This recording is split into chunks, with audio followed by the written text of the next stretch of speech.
Down to 4 days na lang, FIBA Olympic Qualifying Tournament na.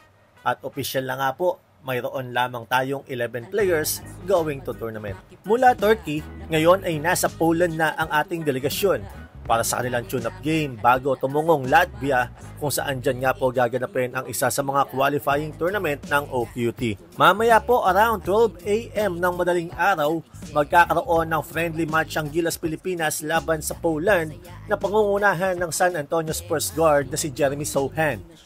Maraming natuwa ng mga Polish basketball fans dahil huling naglaro si Sochan para sa kanilang national team ay noon pang Eurobasket Qualifying Tournament 2021. Finally, kagabi, maganda ang naging salubong ng kanyang team sa kanyang pagbabalik. Sa kanilang tune-up game, tinambakan nila ang New Zealand All Blacks 88-59. Naglaro lamang ng limited minutes si Sochan at umiscore ng 7 points. Ang nag-top score sa game na to ay ang 6'6" guard na si Mateus Ponitka na nagtala ng 29 points. Magandang experience to para sa Gilas Pilipinas dahil solid na Poland team ang kanilang makakatapat mamaya. Sinilip ko nga yung line-up ng Poland, bukod sa may nag-iisa silang 6-footer, lahat ay 6'5" pataas na. At isa sa mga babantayan natin sa game na to ay yung tapatan ni Kai Sotto at yung rising star ng Poland, 7'1" center na si Aleksander Balcerowski.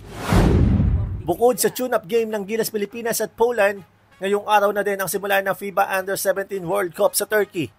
Bad news para sa Batang Gilas dahil ang leading scorer na si Kiefer Alas ay out of tournament na dahil sa kanyang knee injury na natamo sa isang tune-up game.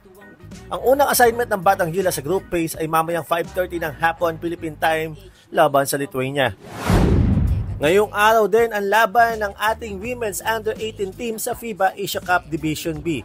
Baka sa mga oras na to, kung late mo nang napanood to, malamang naglalaro na ngayon ang ating Gilas Women's. Haharapin sa semifinals ng Gilas Girls ang Samoa ngayong 11:30 ng umaga Philippine time. Other semifinal match ay labanan ng Iran at Lebanon.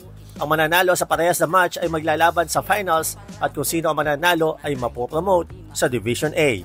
For more basketball news, please subscribe, like, and follow from the sideline.